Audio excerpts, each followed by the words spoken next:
तो जय हिंद प्यारे बच्चों, मैं यशवंत बसोनी लक्ष्य एकेडमी के ऑनलाइन प्लेटफॉर्म पर आप सभी का स्वागत करता हूं बेटा।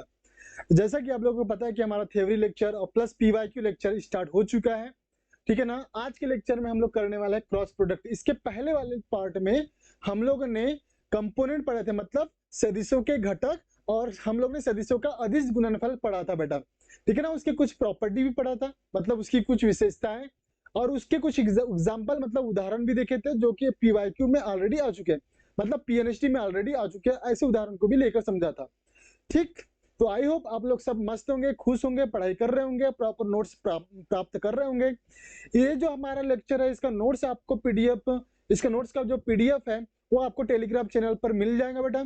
तो टेलीग्राम चैनल को जल्दी से जल्दी ज्वाइन कर लीजिए। अगर आप टेलीग्राम चैनल पे नहीं होंगे तो पहले जाइए टेलीग्राम चैनल को ज्वाइन करिए। वो इसलिए क्योंकि जो ये लेक्चर पढ़ाया जाएगा आपको विद सॉल्यूशन, उसका एज इट इज पीडीएफ आपको टेलीग्राम चैनल पर दे दिया जाएगा, ठीक है, ताकि आप लोगों का जो नोट्स है वो प्रॉपर बनते रहे।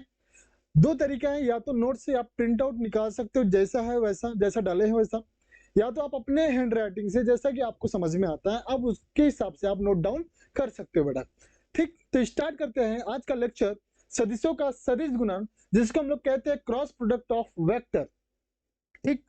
तो आज का पहला जो टॉपिक है, सदिशों का सदिश गुणनफल होता क्या है, ठीक। दो सदिशों का सदिश गुणनफल इस प्रकार से आपको नोट्स में बकायदा टाइप किया हुआ मटेरियल मिलने वाला है, एकदम चकाचक नोट्स मिलने वाला है, बिल्कुल निश्चिंत रहें। नोट्स में हर एक चीज आपको ऐड करा दिया जाएगा और समझा दिया जाएगा विथ एग्जांपल और विथ पीवाईक्यू जो पहले पेपर में आ चुके हैं, ऐसे भी प्रश्न आपको इंक्लूडेड मिलेंगे। ओके, दो सदिशों का सदिश गुणनफल एक सदिश होता है, इस पॉइंट को याद रखेंगे। दो सदिशों का सदिश गुणनफल क्या होता है बेटा? एक सदिश होता है। इसका परिमाण क्या होता है? दोनों सदिशों के परिमाण और उनके बीच के कोण के साइन के गुणनफल के बराबर होता है बेटा। सर ये इसका फॉर्मूला हम लोग देख सकते हैं। तथा दिशा क्या होती है? दोनों सदिशों के तल के लंबवत होती है। अभी हर एक चीज को अच्छे से समझेंगे।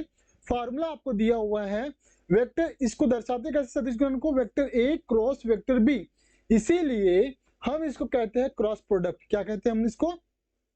ये क्रॉस दिख रहा है बेटा, क्रॉस दिख रहा है, इस वजह से हमने इसको क्या बोला? क्रॉस प्रोडक्ट, प्रोडक्ट या क्रॉस गुना। क्या कहते हैं? क्रॉस गुना, ठीक है। ओके, यहां तक समझ में आया। अभी आपको दिख रहा है vector A cross vector B बराबर A B sine theta into n cap. Sir n cap क्या है यहाँ पर? ठीक है ना, ध्यान दीजिएगा। अब हम लोग अदिश गुणन की बात करते हैं। Dot product vector A dot vector B बराबर केवल आपको ए बी कॉस थीटा मिलता है, ठीक है। यहाँ पर कोई एन केप और के केप और कोई जे केप नहीं है, आई केप भी नहीं है। एन केप क्या है बेटा? ये है एकांक सदिश। एन केप क्या है? एकांक सदिश, एकांक सदिश। और ये किसकी दिशा में है? एकांक सदिश vector A cross vector B की दिशा में, ठीक है। मतलब एकांक सदिश को दर्शाता है और किसकी दिशा को दर्शाता है? Vector A cross vector B की दिशा को दर्शाता है। सर ये कैसा होता है, इसका दृश्य कैसा होता है, हम लोग देखते जनरली। अभी अब बोला है कि इसका परिमाण, दिशा समझ में आ गया बेटा? दिशा बोला है यहाँ पर, दिशा क्या है? दोनों सदिशों के लंबवत होता है। मतलब सर यदि मान के चलो वेक्टर ए दिया हुआ है और वेक्टर बी दिया हुआ है, इस प्रकार से सदिश ए और सदिश बी दिया हुआ है, दोनों के बीच में कोण थीटा बना हुआ है, ठीक है। तो एन केप की दिशा क्या होगी? एन केप होगा बेटा, ये दोनों के क्या होगा? परपेंडिकुलर होगा एन केप। अब इसको बेहतर तरीके से ऐसे समझ सकते हो, सर यहाँ पर तो लंबवत केवल ए का दिख रहा है, बी का नहीं दिख रहा है, क्योंकि हमने बेटा बोर्ड में इस प्रकार से दिखाया है। बोर्ड में आप बी के या ए के किसी एक के ही लंबवत दिखा सकते हो एन केप को, दोनों के लंबवत नहीं दिखा सकते। अब हम लोग दिखाने की कोशिश करते हैं, इस प्रकार से। ओके, चलिए इस प्रकार से देखिएगा। हाँ, इससे अच्छे समझ में आ जाएगा बेटा, इससे समझ में आ जाएगा। ये क्या है? वेक्टर ए है और ये वेक्टर बी है। इस प्रकार से हमने वेक्टर ए और वेक्टर बी को क्या रखा? एक थीटा कोण में रखा। थीटा कोण में इस प्रकार से एक वेक्टर ए और वेक्टर बी दिख रहा है कि नहीं दिख रहा है बेटा? इसको मैं इस प्रकार से हॉरिजॉन्टल मतलब क्षैतिज रूप में रखता हूँ। अब इस प्रकार से आप देख सकते हो एन केप की दिशा आप ऐसे इस प्रकार से दोनों के लंबवत, वेक्टर ए के भी लंबवत होगा, वेक्टर बी के भी लंबवत होगा, तो वेक्टर ए और वेक्टर बी के लंबवत दिख रहा है, हाँ या ना? दिख रहा होगा तो थम्स अप करे सभी को। क्या दिख पा रहा है बेटा? ठीक है ना? तो इस प्रकार से n कैप क्या है, vector A cross vector B का लंबवत दिशा को दर्शाने की कोशिश करता है या दर्शाता है। ठीक है, ओके बेटा। अब हम बात करेंगे इसके परिमाण की।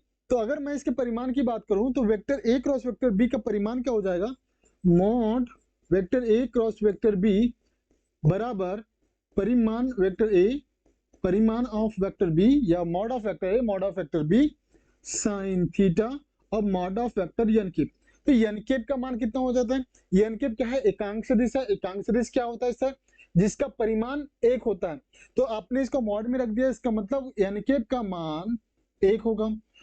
हमने पिछले लेक्चर में आई कैप जे कैप के कैप का मान क्या पढ़े थे, 1 पढ़े थे। जैसे कि सर आई कैप बराबर जे कैप का मॉड बराबर के का मॉड कितना हो जाएगा, 1 हो जाएगा। ठीक है, दुनिया का कोई भी सदिश राशि हो, यदि उसके एकांक सदिश दिया हुआ है और उसको परिमाण पूछता है तो आपको केवल और केवल क्या बताना है, 1। ओके सर, तो क्या बच जाता है बेटा, इसका परिमाण क्या हो जाता है, vector A cross vector B का परिमाण हमने लिखा A B sine theta, A B sine theta.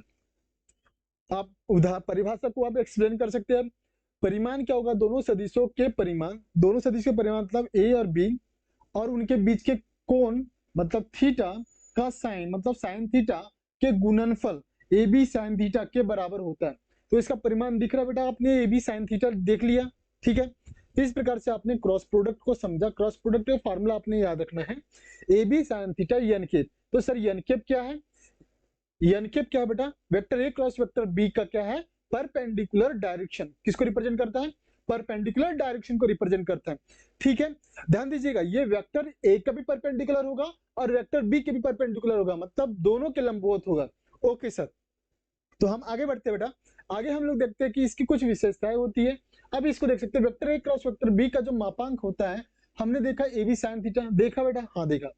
सदिश गुणनफल की जो क्रॉस गुणनफल होती है, जिसको हम लोग क्रॉस प्रोडक्ट कह सकते हो या सदिश गुणन कह सकते हो।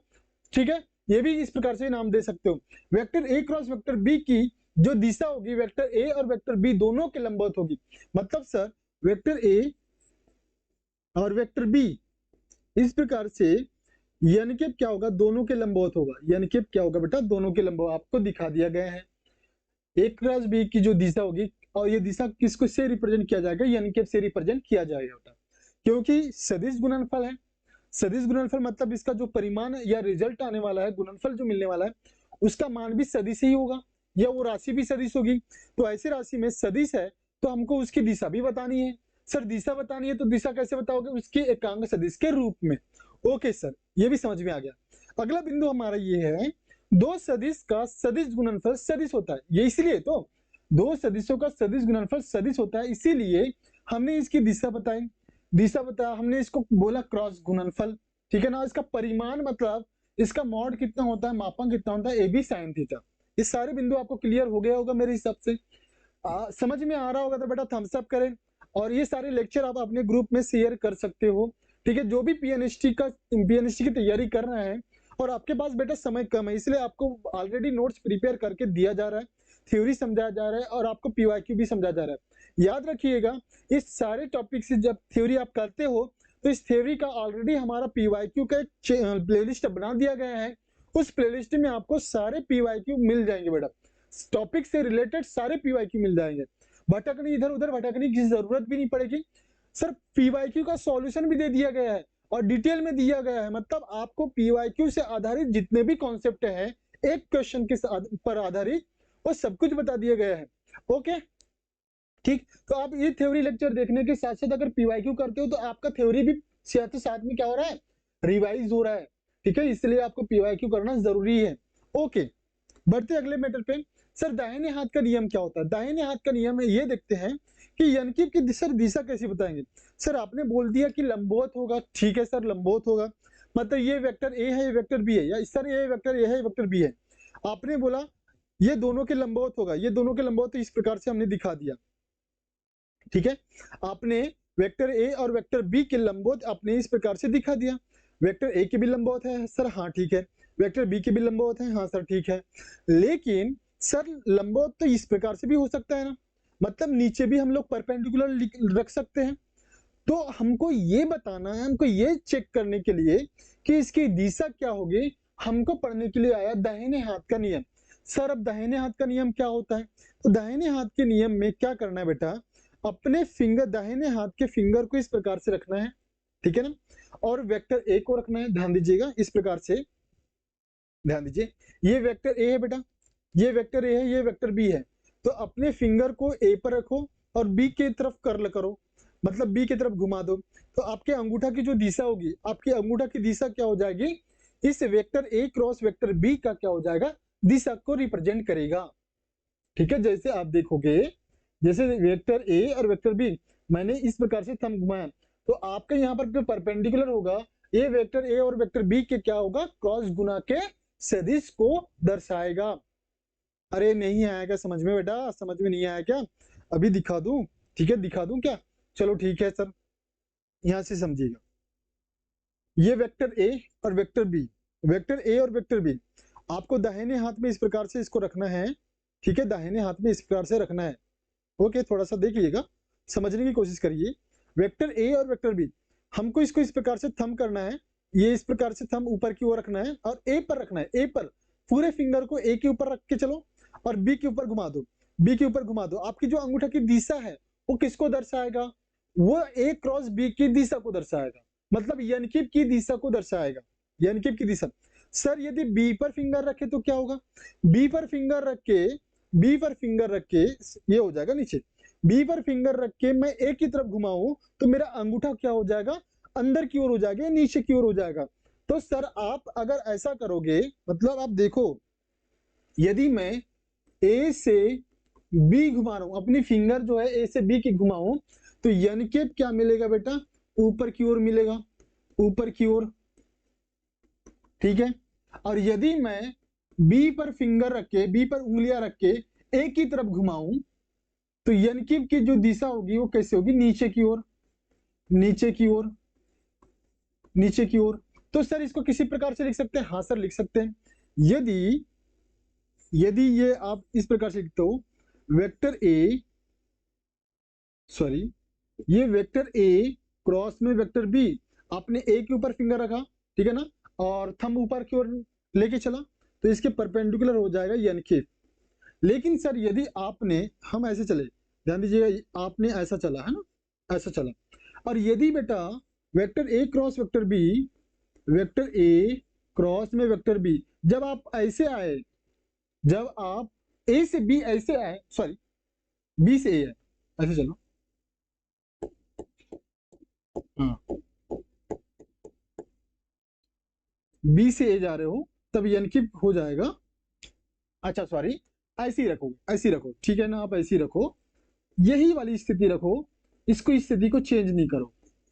ओके, अब ठीक है, अब चले बी से ए, तो दिशा हो जाएगी डाउनवर्ड। ध्यान दीजिए इस स्थिति में दोनों के लंबवत होगा, यनकिप क्या हो जाएगा, नीचे की ओर हो जाएगा। तो आप इस प्रकार से इसको समझ सकते हो, ठीक है ना।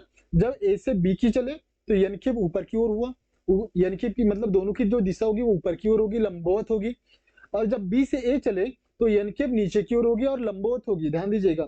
ठीक है, तो सर इसको इस प्रकार से दर्शा सकते हैं क्या, हाँ, vector A cross vector B को हम लिख सकते हैं, दोनों की जो दिशा होगी विपरीत होगी, मतलब vector B cross vector A के बराबर हो जाएगा।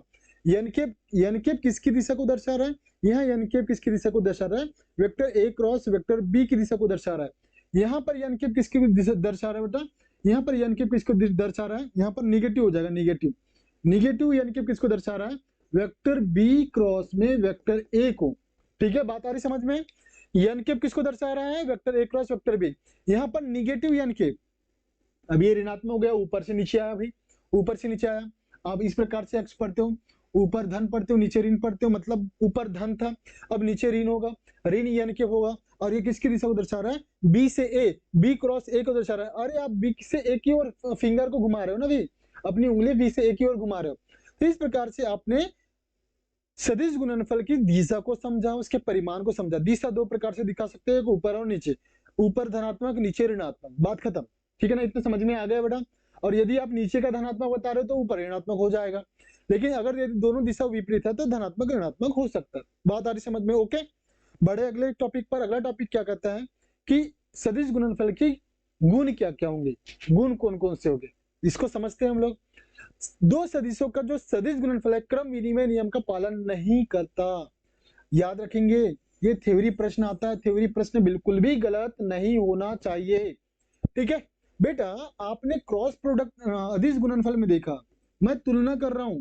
पिछले वाले लेक्चर को अगर नहीं देखा होगा अदिश गुणनफल, तो प्लीज जाइए, रिक्वेस्ट है, इस लेक्चर को देखने के तुरंत बाद आप पुराना वाला पिछला पार्ट लेक्चर देखिएगा, अदिश गुणनफल देखिएगा, ताकि ये वाले लेक्चर में जो हम तुलना करने ना अच्छे से समझ में आ जाए, तुलना करना आसान हो जाता है। आपने बोला sir vector A dot vector B को हम वेक्टर बी डॉट वेक्टर लिख सकते हैं। हाँ बिल्कुल लिख सकते हैं, ये 100% सही होगा। ठीक है, इसमें किसी प्रकार का कोई दिक्कत नहीं है, कोई गलत नहीं है, कोई डाउट नहीं है कि आपको वे ए डॉट बी लिख सकते हो, उसको बी डॉट ए भी लिख सकते हो। जैसे 2 गुणित 5 बराबर 10, वैसे 5 गुणित 2 बराबर भी 10 ही होता है। बात आ रही समझ में बेटा? ओके, तो लेकिन जब सदिश गुणन की स्थिति आती है, मतलब sir vector A cross vector B को आप बी क्रॉस ए नहीं लिख सकते, क्योंकि इस दोनों की जब आपने vector A cross vector B पढ़ा तो इसकी दिशा ऊपर थी, और vector B cross vector A पढ़ा, इसकी दिशा नीचे की ओर हो गई। दोनों परिमाण में जरूर बराबर है, मतलब सर परिमाण में, परिमाण मतलब वेक्टर अगर मापांक vector A cross vector B बराबर मापांक vector B cross vector A लिख सकते हो। परिमाण में भले ही दोनों एक बराबर हो, लेकिन दिशा में दोनों विपरीत होंगे। मान के चलो सर ऐसा हो सकता है, ऊपर यदि +10 हो तो नीचे कितना हो जाएगा -10, क्योंकि परिमाण मतलब 10 और 10 दोनों बराबर हो सकते हैं, लेकिन सर एक हो जाएगा प्लस और एक हो जाएगा माइनस। इस स्थिति में प्लस और 10 -10 के बराबर बिल्कुल भी नहीं हो सकता।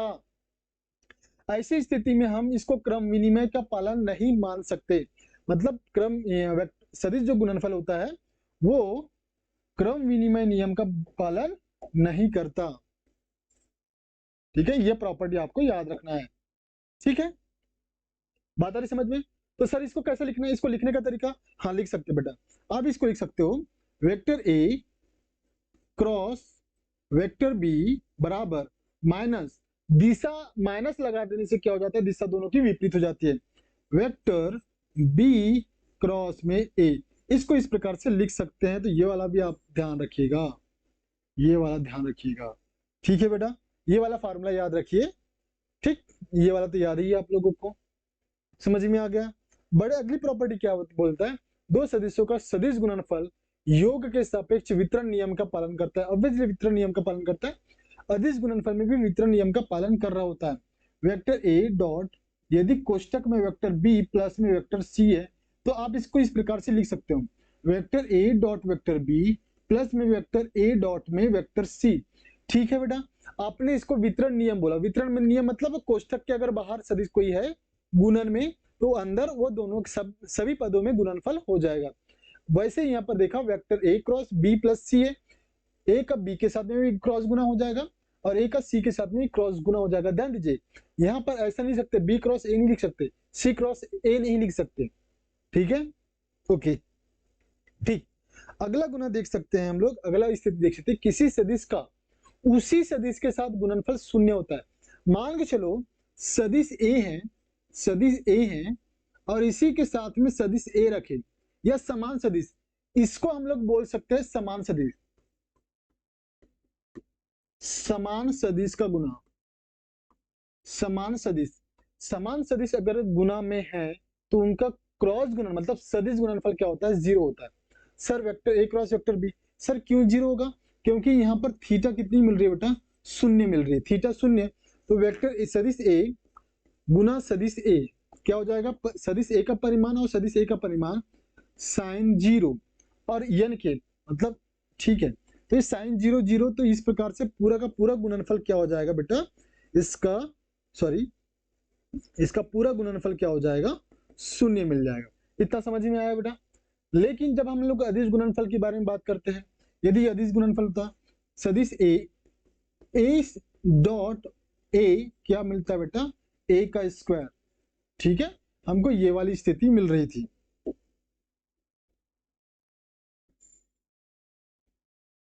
ये वाली स्थिति यहाँ पर मिल रही थी, ठीक है ना, और ये वाला स्थिति यहाँ पर मिल रहा है, तो इस बात का ध्यान रखिएगा। ओके, ठीक, आगे देखेंगे। दो लंबवत सदिश का सदिश गुणनफल उसके परिमाण के परिमाणों के गुणनफल के बराबर होता है। मतलब सर, यदि सदिश ए और सदिश बी दोनों लंबवत है, दोनों के बीच का कोण कितना बेटा, 90 डिग्री है।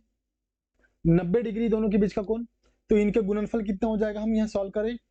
सदिश ए और सदिश बी का सदिश गुणनफल क्रॉस गुना क्या हो जाता है, ए बी साइन थीटा, और इसका परिमाण उनके गुणनफल के बराबर होता है। परिमाण की बारे में बात करते हैं, एन के, ठीक है।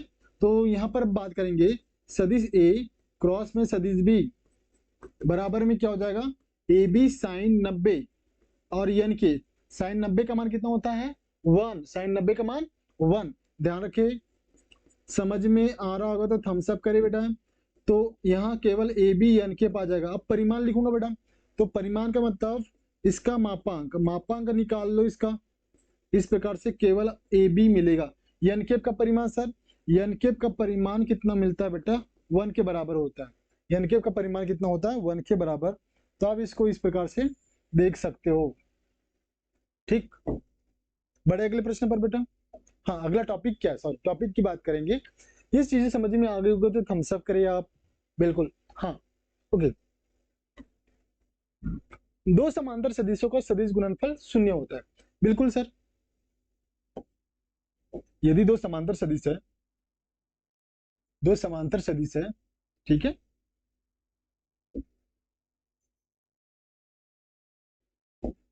हाँ, दो समांतर सदिश है, मतलब सर सदिश ए और सदिश बी, इनके बीच का कोण थीटा कितना है बेटा, 0 है। तो मैं इनका सदिश गुणनफल vector A cross vector B बराबर क्या लिख सकता हूँ, ए बी साइन 0 एन के साइन 0 0। तो ये दोनों समांतर है, तो इनका सदिश गुणनफल क्या मिलेगा, 0।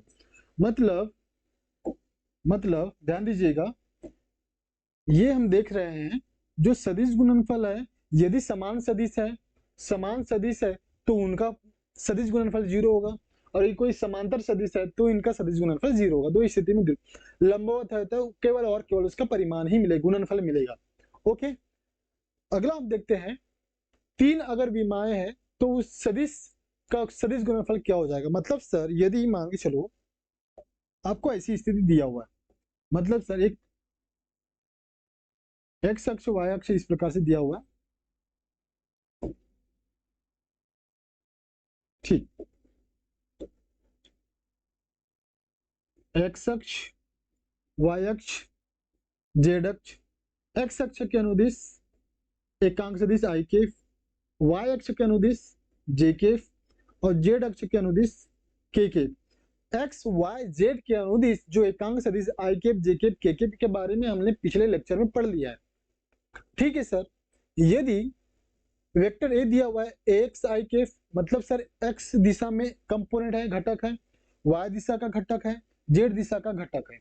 तो इस प्रकार से एक्स आई केफ ए वाई जे केफ ए जेड के केफ वेक्टर बी बी सी प्रकार से दिया हुआ है। तो आपको इसका परिमाण निकालना या गुणनफल निकालना है, तो कैसे निकालोगे, बहुत इजी है, बहुत इजी है। ध्यान दीजिएगा, पहले आप क्या करोगे बेटा, पहले आप क्या करोगे, इसको इस प्रकार से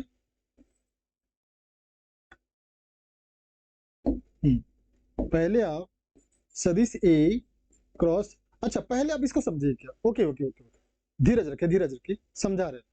सबसे पहले हम बात करेंगे कि ये तीनों एकांक सदिश कैसे एक दूसरे के लंबवत है। मतलब मैं बोलूं आई केप डॉट जे केप कितना हुआ, आई केप डॉट जे केप बराबर क्रॉस है क्रॉस, जे केप क्रॉस के बराबर के केप क्रॉस आई केप। इन सभी का जो परिमाण होगा, इस सभी का परिमाण किसके बराबर होगा, 1 के बराबर होगा। इस सभी का परिमाण किसके बराबर होगा बेटा, 1 के बराबर। लेकिन यदि मैं I cap dot I cap sorry cross बराबर J cap cross J cap बराबर के केप क्रॉस के केप के बारे में बात करूंगा तो ये किसके बराबर होगा, 0। मतलब यदि कोई समान है तो उसका सदिश गुणनफल 0 होगा, और दो लंबवत के बारे में बात किए तो 1 होगा। बात आ रही समझ में। अगर हम लोग क्लॉकवाइज के बारे में बात करेंगे, एंटी क्लॉकवाइज या क्लॉकवाइज, चलो ठीक है, यहाँ के बारे में बात करेंगे। ठीक, यहाँ लिख रहा हूं आई केफ, जे केफ और के केफ। सर आई जे क्या हो जाएगा, यदि आई केफ क्रॉस जे बराबर क्या हो जाएगा बेटा, के केफ, ठीक है ना। जे केप क्रॉस के केप, जे केप क्रॉस के केप किसके बराबर हो जाएगा, आई केप के, ठीक है ना। और के केप क्रॉस आई केप, के केप क्रॉस आई केप क्या हो जाएगा बेटा, जे केप के बराबर। तो ये सारे जो पॉइंट मैंने लिखा है उसको नोट डाउन करते रहिए, ठीक है, नोट डाउन करते रहिए। ध्यान दीजिएगा सर, हमने पढ़ा आई क्रॉस जे केप, है ना, इसका एकांक सदिश, इसके दोनों के लंबवत कौन है, के केप, तो के केप, ठीक है ना। जे केप क्रॉस के केप, जे केप क्रॉस के केप के जो लंबवत होगा आई केप, जे केप क्रॉस के केप को देखो, आई केप क्या हो जाएगा, ये दोनों के लंबवत होगा, सदिश गुणनफल के लंबवत होगा, ठीक है। वैसे ही हम लोगों ने के केप क्रॉस आई केप, के केप क्रॉस आई केप का जो सदिश गुणन करोगे तो इसका एक दिशा क्या हो जाएगा, जे केप की दिशा में, मतलब जे केप ही इसका जो लंबवत दिशा को दर्शाएगा बेटा। ओके, तो इस प्रकार से आपने बेटा ये देखा, ठीक, और ये दो इंपॉर्टेंट चीज देखा, दो इंपॉर्टेंट चीज देखा, ठीक। तो इस प्रकार से दो नई नई चीजें देखे, जानने को मिला, ये बहुत ज्यादा उपयोग में आएगा। अब हम बात करेंगे सदिश गुणन की। सदिश गुणन की बात करते हैं। जब आपको दिया हुआ है वेक्टर ए बराबर दिया हुआ है ax i केफ प्लस में बेटा ay j केफ प्लस में बेटा az k cap, okay. Vector B दिया हुआ है, सदिश बी दिया हुआ है, इसी को इस प्रकार से लिख लो, bx i cap by j cap plus bz k cap, मतलब x y z के साथ में हम लोगों ने उसका घटक लिख लिया। अब हम लोग क्या लिखेंगे बेटा, इसका मापांक, इस प्रकार से दिखा दो।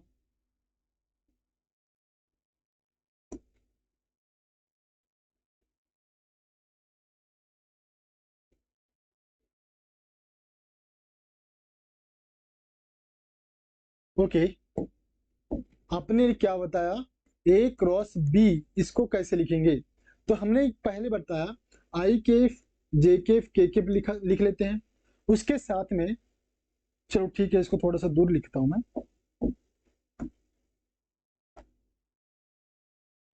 सॉरी,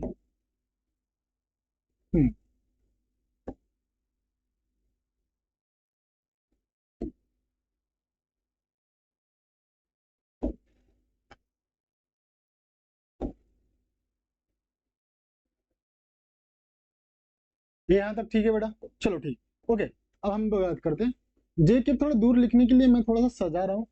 अगर बोर हो रहे होंगे या फिर आपको लग रहा होगा स्पीड कम है, तो आप स्पीड को डबल करके, या जो भी आपके सुनने और समझने की क्षमता है उस हिसाब से आप अपनी स्पीड रख सकते हैं, कोई दिक्कत नहीं है, ठीक है। आई के कंपोनेंट एक्स के लिए, ए के लिए, वेक्टर ए के लिए A X A Y A Z, B के लिए बेटा B X B Y B Z, ठीक है बेटा। यहां तक हम लोग कह रहे हैं vector A cross vector B, बहुत ही इंपॉर्टेंट चीज है, ध्यान दीजिएगा। जब आई केप को लेके चलेंगे, जब आई केप को लेके चलेंगे तो आई केप वाले कॉलम और आई केप वाले कॉलम को हमको क्या करना है, भूल जाना है, ठीक है, ओके। केवल ए वाई को लेके चलो, A Y, sorry, I cap A Y B Z, A Y B Z, ठीक है ना, ऐसे गुणन करना है, और इसका इससे गुना करना है माइनस ए जेड बी वाई। यहां तक क्लियर है सभी को, यहां तक क्लियर है सभी को बेटा, चलिए ओके, ठीक। ध्यान दीजिएगा, ये केवल और केवल किसके लिए, आई कैप के लिए। आई कैप के लिए मतलब सर, जब हमने आई कैप के लिए सॉल्व किया तब आई कैप की पंक्ति और आई कैप के स्तंभ को छोड़ा, ए वाई और बीजेड किया, एजेड बीजेड के गुना कर दिया। यहां तक सब कुछ ठीक है, क्लियर है, ठीक। अब इसको हटा देते हैं। अब किसके लिए सॉल्व करेंगे बेटा, किसके लिए सॉल्व करेंगे हम लोग, जेकेप के लिए सॉल्व करेंगे, minus जेकेप plus minus plus, plus minus plus करना है, ठीक है। तो जेकेब के कॉलम को और जेकेब की पंक्ति को छोड़ देना है। जब ऐसी स्थिति करोगे तो केवल क्या बचेगा बेटा, केवल बचेगा आपको, ध्यान दीजिएगा, एक्स के साथ में बी वाई का गुना करना है और एजेड के साथ में किसका गुना करना है, बी एक्स का। ओके, करते हैं। A X B Z minus A Y A Z A Z B X, यहां तक सब क्लियर है। अब हमको इसको भूल जाना है, चलो जल्दी बोलो, ठीक है। अब किसको पकड़ना है बेटा, किसको पकड़ना है, किसको पकड़ना है, केकेब को पकड़ना है। तो केकेब को सॉल्व करेंगे तो केकेब का जो कॉलम है, केकेब का जो कॉलम है, ठीक है ना, केकेब का जो कॉलम है उसको और इसकी पंक्ति को क्या कर देना है, छोड़ देना। अब जो भी बच जाता है, जो भी बच जाता है उसके लिए सॉल्व करेंगे, ठीक है। फिर कौन बच जाएगा बेटा, हम करेंगे एक्स का बी वाई के साथ में और ए वाई का बी एक्स के साथ में, करते हैं गुना। किसके गुना करेंगे, ए X B Y minus A Y B X, यहां तक क्लियर है। कोई भी सदिश गुना आ जाए, इस रूप में कोई भी सदिश गुना आ जाए, आपको जैसे ये समझाया गया है, अगर नहीं समझाया गया, नहीं समझ में आया बेटा, तो वीडियो को पीछे करके देख सकते हो, कोई दिक्कत नहीं है, बिल्कुल आराम से समझाएंगे। अच्छे से समझाए हम लोगों ने, कोशिश बहुत अच्छे से किया है समझाने की। यदि कहीं कमी रहेगी तो आप भूल चूक माफ करें, ठीक है ना। फिर भी हमने कोशिश अच्छे से किया है, सारी चीज को समझाने की कोशिश किया है, ठीक है। तो इस प्रकार से आप सदिश गुना को इस रूप में आप लिखोगे तो आपको सदिश गुना मिल जाएगा, ठीक है। ओके बेटा, हाँ, इसका देखेंगे उदाहरण हम लोग। अब उदाहरण देखते हैं। सदिश ए दिया हुआ है और सदिश बी दिया हुआ है इस रूप में। Vector A cross vector B करना है, vector A cross vector B जो निकलेगा उसका हम लोग को मापांक निकालना है, और उसके साथ में वेक्टर ए प्लस सॉरी क्रॉस है, ये क्रॉस है बेटा, है ना, ये क्रॉस है, कि दिशा में एकांक सदिश निकालना है, ठीक। तो करते हैं हम लोग। पहले तो vector A cross vector B कर लो, इस प्रकार से लिखते हैं, आई केफ जे केफ के केफ, ठीक। तो यहां पर लिख जाएंगे आई केफ का मापांक 1 है, यहाँ 2 है और ये -3 है। इसका बी का मापांक लिखो, 2 -2 3 और ये -5, ठीक। तो वेक्टर ए क्रॉस में वेक्टर बी साथों साथ गुना करते रहे, साथों साथ गुना करते रहे। आई कैप के लिए क्या करना है, इसकी पंक्ति और स्तंभ को छोड़ के चलना है। तो 2 पंचे 10, ये हो जाएगा -10, ये माइनस 3 तिया बेटा -9, यहाँ तक क्लियर है। माइनस जे के स्तंभ और पंक्ति को छोड़ना है, 5 का 5 ऋण 5 आ जाएगा ये, और माइनस में ये ऋण ऋण धन 2 तिया 6, कोई दिक्कत, प्लस के में इसकी स्तंभ और पंक्ति को छोड़ना है, 3 का 3 और ये हो जाएगा 2 दूनी 4 -4, कोई दिक्कत है बेटा, यहाँ तक सभी को क्लियर है। अंदर सॉल्व करते हैं, अंदर सॉल्व करते हैं। -10, ये माइनस माइनस क्या हो जाएगा बेटा, प्लस और 9 में से ये हो जाएगा -1 आई के बचा, हाँ या ना बोले यार, यहाँ पर -6 माइनस ये हो जाएगा 6, अच्छा 3 तिया 9 और 2 दूनी 4, जेकेब के लिए हम लोगों ने लिखे 5 का 5 ऋण 5 हो गया, 2 तिया 6 धन 6 हो गया, तो ये हो जाएगा ऋण और ऋण धन 11 जेकेब, और यहाँ पर बेटा ऋण धन 7 + 7 के। तो आंसर क्या मिल जाएगा, आई को निगलेक्ट करते हैं, -i के प्लस 11 जे के प्लस 7 के, ठीक है। यहाँ तक क्लियर है। इस प्रकार से आपने इसका क्या निकाल दिया, सदिश गुणनफल, सदिश गुणन निकाल दिया। सर सदिश गुणन का अब क्या निकालना है, मापांक, मतलब vector A cross vector B का क्या निकालना है, मापांक।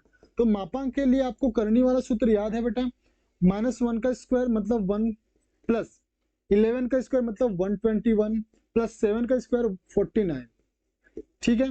ये 50 हो जाएगा और ये हो जाएगा 171 करनी 171, कर्ण क्या आ जाएगा 171, 171 आ जाएगा बेटा, हाँ 171 आ जाएगा ना बेटा। 49 और 1 50, 50 और 21 कितना हो जाएगा 71, तो 171 हो जाएगा, इसका हो जाएगा मापांक। अब सर एकांक सदिश निकालना है, किसके अनुदिश, vector A cross vector B के अनुदिश। तो एकांक सदिश के लिए क्या करेंगे, एकांक सदिश के लिए, एकांक सदिश के लिए करना है वेक्टर ए क्रॉस बी जो आपने निकाला है और बटे में इसका जो मापांक निकाला है उसको रखना है, ठीक है ना, आसान है। ये कितना आया था माइनस आई के प्लस में 11 जे के प्लस में 7 के इतना आया था। इसका जो मापांक आया था करनी 171, इतना, बस यही हमारा आंसर है, यही हमारा आंसर है। या तो इसको अलग अलग पदों में आप लोग अलग अलग बांट सकते हो, बट फिलहाल के लिए इतना ही याद रखें, ठीक। देखेंगे हम लोग आगे, ओके। हाँ, इसके कुछ एग्जाम्पल जो हम लोगों ने करना था, सदिश गुणनफल के एग्जाम्पल हम लोग ने देखे। आसान है कि सदिश गुणनफल आप लोगों को आगे चैप्टर में कहाँ कहाँ देखने के लिए मिलेगा। तो तात्क्षणिक वेग, तात्क्षणिक वेग मतलब बराबर होता है, जैसा मतलब रेखीय वेग, रेखीय वेग कहते हैं इसको, रेखीय वेग। और ओमेगा क्या है बेटा, कोणीय चाल, कोणीय वेग, कोणीय वेग। और आर क्या है, त्रिज्या, आर क्या है, त्रिज्या। सर ये किसके लिए बात कर रहे हैं, तो ये बात कर रहे हैं एक सर्कल के लिए, एक सर्कल के लिए बात कर रहे हैं, एक सर्कल के लिए बात कर रहे हैं। इसका मतलब सर ध्यान दीजिए, यहाँ पर हम लोग एक त्रिज्या को दर्शा रहे हैं, ये इसका रेखीय चाल हुआ v, वेग, वेग सदिश राशि होता है। और क्योंकि ये त्रिज्या है, इसकी दिशा लगातार बदल रही है, तो ये दिशा मतलब इसको भी हम लोगों ने वेक्टर माना।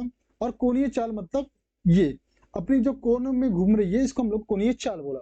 तो ये तीनों के बीच संबंध सदिश रूप में आप लोग इस प्रकार से देख सकते हो, इस प्रकार से आप सदिश रूप को, कोणीय चाल को या रेखीय चाल और कोणीय चाल के बीच संबंध को इस सूत्र से देख सकते हैं। डन है बेटा, हाँ।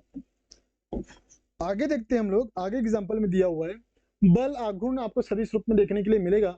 मतलब सर क्या है बल आघूर्ण, टॉर्क कहते हैं इसको, क्या कहते हैं, इसको कहते हैं बल आघूर्ण, मतलब टॉर्क, टॉर्क होता है, ये होता है रेडियस, मतलब ये होता है दोनों बल के बीच का परपेंडिकुलर डिस्टेंस। मतलब सर क्या होता है, यदि मान के चलो ये एक्स अक्ष है, ठीक है ना, और किसी ऑब्जेक्ट को आप घुमा रहे हो एफ बल के साथ में, एफ बल के साथ में, ये ऊपर घूम रहा है, ये नीचे घूम रहा है, ये ऐसे लगातार घूम रहा है, ये ऐसे दोनों बल लगातार घुमा रहे हैं इसको। तो ये क्या है, आर दोनों के बीच का लंबवत दिशा है, दोनों के बीच का क्या है, लंबवत दूरी को दर्शा रहा है। और एफ कोई एक बल है, तो हम लोग टाउ को दर्शाते हैं वेक्टर आर, वेक्टर इसका जो क्रॉस प्रोडक्ट है, क्रॉस गुना vector R cross vector F से दर्शाया जाता है। इसको बल आघूर्ण कहते हैं, मतलब दो बलों का योग या दो बलों को मिलकर जो हमको परिणाम मिल रहा है उसको बल आघूर्ण कहते हैं। ओके, अगला देखते हैं उदाहरण कोणीय वेग, संवेग। कोणीय संवेग को भी हम लोग आर क्रॉस पी से दर्शा सकते हैं बेटा, ठीक है, समझ में आ रहा होगा तो थम्स अप करें सभी लोग। ओके, ध्यान दीजिए कोणीय संवेग क्या है, यल क्या है कोणीय संवेग, पी क्या है बेटा रेखीय संवेग। तो ये रेखीय संवेग और कोणीय संवेग के बीच का संबंध सूत्र दिखाता है, और इसको सदिश रूप में आप दिखा सकते हो वेक्टर एल बराबर आर क्रॉस में पी, ठीक। यहाँ पर पी को हम लोग एक सूत्र द्वारा दिखा सकते हैं, पी बराबर होता है बेटा mass into velocity, mass into velocity. ये रेखीय वेग है, क्या है ये, रेखीय वेग। आगे देखते हैं अगला उदाहरण हमारा क्या है, लॉरेंज बल, जो कि 12वीं का टॉपिक है। अभी इसके पहले जो 3 फार्मूला 4 फॉर्मूला देखे वो आपको 11वीं में देखने के लिए मिलेगा, 11वीं के टॉपिक में देखने के लिए मिलेगा। लेकिन लॉरेंज बल आपको 12th के टॉपिक में देखना पड़ेगा, देखने के लिए मिलेगा। यदि कोई आवेश किसी विद्युत या चुंबकीय क्षेत्र में प्रवेश करता है तो उस पर एक बल काम करता है, जिसको हम कहते हैं लॉरेंज बल, ठीक है। तो इसका सूत्र आपको इस प्रकार से देखने के लिए मिलता है सदिश रूप में, ध्यान दीजिएगा सदिश रूप में। इसका परिमाण आप लोग को इस प्रकार से बता सकते हो, सॉरी, F बराबर QVB, इसका परिमाण सदिश रूप में इस प्रकार से दिया हुआ है। तो इस प्रकार से आपने इस वाले लेक्चर पार्ट में सदिश गुणा को अच्छे से समझा, उसके कुछ उदाहरण भी देखे हम लोगों ने और उसके कुछ एग्जाम्पल भी देखे, ठीक है। आगे हम लोग करते हैं बेटा नेक्स्ट पार्ट में, नेक्स्ट चैप्टर, नेक्स्ट टॉपिक। तो मिलते हैं नेक्स्ट लेक्चर में, थैंक यू।